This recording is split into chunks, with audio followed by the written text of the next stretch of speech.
There is a silent virus slowly eating away at the core identity of Genshin Impact, and the worst part is that we are the ones feeding it. We need to sit down and have a very real, very honest conversation about what is happening to the magic of Teyvat, because somewhere along the way, between the serene sunsets of Mondstadt and the high-stakes battles of the modern endgame, we lost the plot. We traded the wonder of exploration and the joy of character building for a cold, lifeless spreadsheet. The obsession with the meta, the most efficient tactic available, is completely draining the soul out of this game. And I know that is a heavy statement, but hear me out. I have always been a massive advocate for pulling, investing in, and maining the characters that you genuinely love, rather than just swiping your credit card for the shiny new unit that mathematically does the biggest numbers in the shortest amount of time. But lately, trying to play the game with that mindset feels like swimming upstream against a massive, toxic current. It has become entirely off-putting and honestly incredibly overwhelming, not just for veterans who are feeling the burnout, but especially for newer players who are just stepping into this world for the first time. Imagine downloading this beautiful, massive open-world RPG, seeing a character design that you absolutely fall in love with, and immediately being told by the entire community that your favorite character is trash because they take 3 seconds longer to clear a spiral abyss chamber. It is exhausting. For a little bit of context about where I'm coming from, I am not some new player complaining because I don't understand the combat system. I have been playing this game religiously since version 1.4. I have seen the highs, the lows, and the shifting tides of the community. I am also what you would call a low spender. I am not a whale. I pick up the Welkin Moon occasionally when I have some spare change, and that's about it. I have never once pulled on the weapon banner, not a single time. I rely entirely on free-to-play weapons, craftables, and whatever 4-star weapons the standard banner graciously decides to throw at me. Over the years, I have managed multiple accounts, and do you want to know the absolute unfiltered truth that the extreme meta slaves don't want to hear? Even on my secondary, newer accounts, armed with suboptimal artifact rolls, purely free-to-play weapons, and characters that the tier lists have completely forgotten about, I can still comfortably clear the vast majority of the content this game has to offer. The game is simply not as impossibly hard as the community echo chamber makes it out to be, but I didn't truly realize how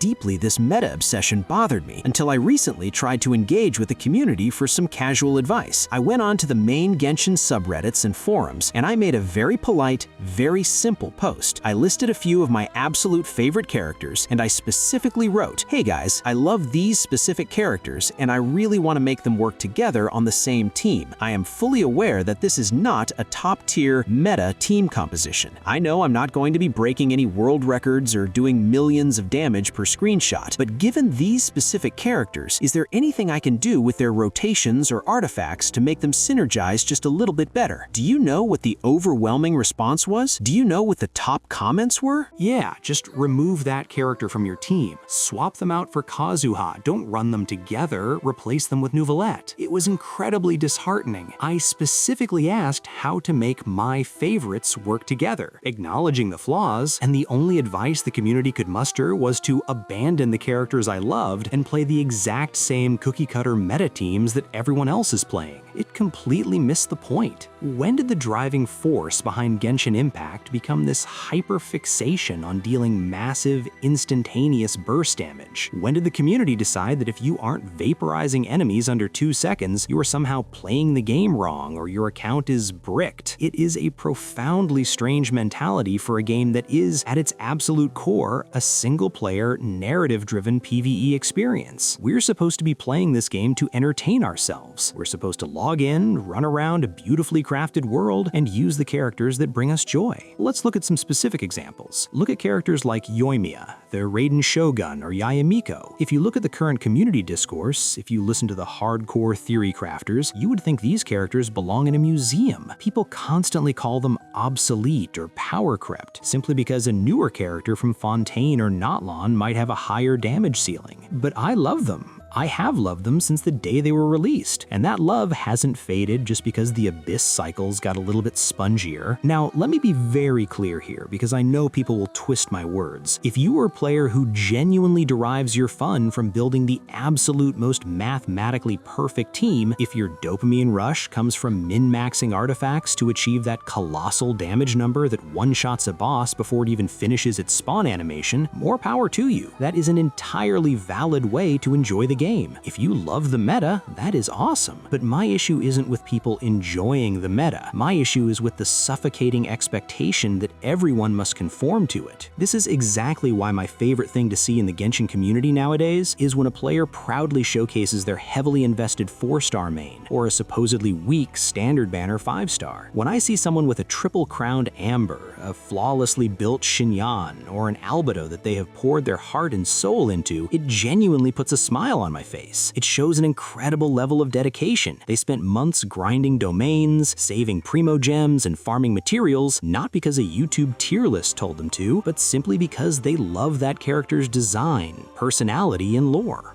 That right there, that is what this game was originally all about. Do you remember those early days? It was about encountering a character in the story, completely falling in love with their aesthetic or their voice acting, playing through their personal story quests and learning every tiny detail about their background. It was about putting them in your Serenity pot, listening to their voice lines, and slowly grinding that friendship level all the way to 10 just to proudly display their unique name card on your profile. Somewhere along the line, that pure character-driven joy was replaced by a sterile, mathematical obsession with motion values and clear times. We stopped looking at characters as people with stories and started looking at them as purely functional tools. But of course, anytime you bring this up, you get hit with the classic counter-arguments. People will say, you are allowed to play whoever you want, just ignore the meta discussions. And yes, in theory that is true, but it fundamentally misunderstands the reality of engaging with the game's mechanics. Even if you aren't a meta slave, even if you just want to play your favorites, you still need your team to have some level of synergy to make the combat feel smooth and enjoyable. If I want to play 2 on-field main DPS characters together because I love them both, I know it's going to be clunky. But there is a massive difference between a community helping you find a niche, creative way to make a suboptimal team function, and a community just telling you to give up. For instance, if I want to run Yoimiya, Yae Miko, and Raiden together, a helpful player might suggest, hey, throw Chevreuse in that 4th slot. You won't be setting speedrun records, but she'll give you a really solid overload core that will make exploring the open world and doing domains a lot of fun. That is the kind of advice casual players are actually looking for. They aren't asking for the mathematically optimal endgame strategy. They are asking how to make their personal dream team slightly less painful to play. But this brings us to another massive problem in the community, the toxic duality. Because let's be entirely fair, it's not just the meta slaves who are annoying. The toxic casuals can be just as insufferable. This conversation is so incredibly old and redundant at this point, but both extremes of the spectrum refuse to listen to each other. You have players who come to the forums asking for genuine, hardcore meta advice because they are struggling to 36-star the Abyss, and they get absolutely flooded with comments saying, just play who you want, it doesn't matter, stop caring about numbers. While these people might think they mean well, their responses are completely unhelpful, obnoxious, and entirely dismissive of the player's actual goals, and vice versa. When a casual player asks a lore or casual gameplay question, the meta slaves jump down their throat demanding they optimize their entire account. It is exhausting because at the end of the day, this is the internet and this is a gacha game. By its very nature, the game's hardest content focuses purely on DPS checks and big numbers. The developers purposefully designed the combat to require specific elements and high damage output to artificially inflate the value of the newest characters. They make pulling for characters incredibly expensive, so naturally people are going to hyper-focus on whether their investment was worth it in terms of account value. But you have to train yourself to stop taking it personally. No one on Reddit, Twitter, or YouTube has any actual say in how you run your account. They aren't logging in for you. They aren't paying for your Welkin. However, we cannot place all the blame entirely on the community. HoYoverse themselves has significantly shifted their design philosophy recently, and it is directly contributing to this massive wave of player burnout. I have been feeling incredibly burnt out lately, to the point where logging in feels more like an obligation than a hobby, and this is compounded by the fact that next month, the looming hardware limitations are finally catching up, and playing on older generation consoles like the PS4 is becoming functionally impossible due to performance issues and phased-out support. It feels like an era is ending. But looking specifically at the game itself, HoYoverse has become incredibly pushy. Starting with the Natlan patches, and even slightly before that, they introduced this new system of limited-time bonus primogems tied directly to Archon quests, story quests, and regional exploration. If you don't complete the massive new story chapters or 100% the new map within a specific time frame, you permanently miss out on those extra rewards. Now, defenders will argue that these are just bonuses, an extra treat for active players. But let's look at the reality of the Genshin economy. When you factor in the sheer amount of dry patches we experience every year, those bonuses aren't actually bonuses at all. They are an essential part of the required economy to guarantee a character. HoYoverse hasn't magically increased our total yearly pull income. They have just taken the standard rewards, locked a portion of them behind strict time limits, and weaponized our fear of missing out. It forces you to rush through stories you might have wanted to take your time with just so you don't lose out on pulling funds. And this FOMO is directly tied back to the meta obsession, because HoYoverse keeps releasing new, highly demanding endgame modes. We don't just have the Spiral Abyss anymore. We have 3 different endgame modes that actively push you to heavily invest in a massive, wide roster of characters. And then there is Nod-Krai.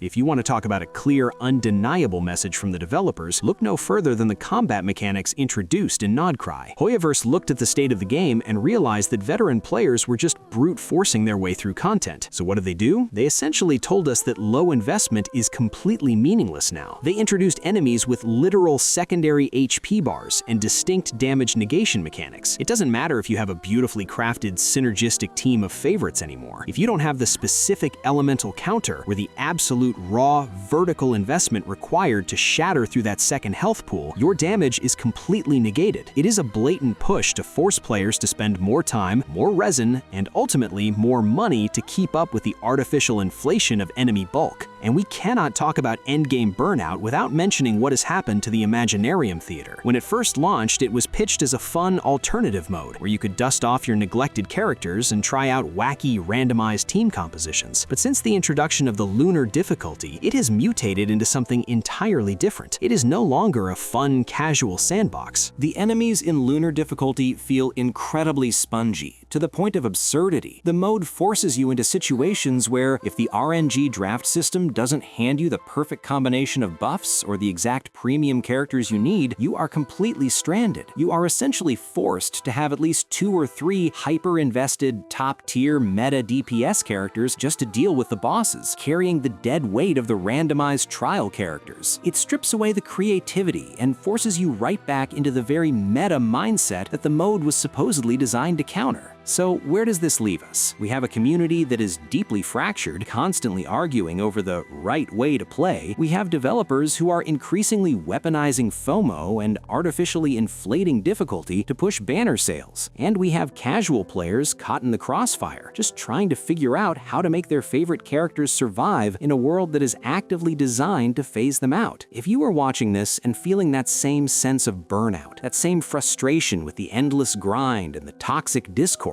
I want to leave you with this. Take a step back. Remember why you downloaded this game in the first place. Was it to be yelled at by a stranger on Reddit because your Yoimiya has the wrong artifact set? Or was it to explore a beautiful world, listen to an incredible soundtrack, and enjoy the stories of these characters? Stop asking for permission to play the game your way. If you want to main a physical damage Xinyan, do it. If you want to stubbornly run an overload team with Raiden and Yae Miko, do it. Except that you won't clear the abyss in 15 seconds, except that some of the new Nod-Krai mechanics will be annoying, but reclaim your account. Stop letting the spreadsheet dictate your fun. The magic of this game isn't gone. It's just buried under layers of unnecessary pressure, and the only way we get it back is if we actively choose to stop caring about the meta and start caring about our own enjoyment again. What about you guys? Have you felt this shift in the community? Have the new time-gated exploration rewards and the spongy enemies Has an Imaginarium Theater been killing your motivation to log in? Or do you thrive on the new difficulty spikes and love the push to optimize your account? Let me know your thoughts in the comments down below. Let's have a real discussion about the state of the game. And remember, at the end of the day, it's just a game. Play who you love. I'll see you in the next one.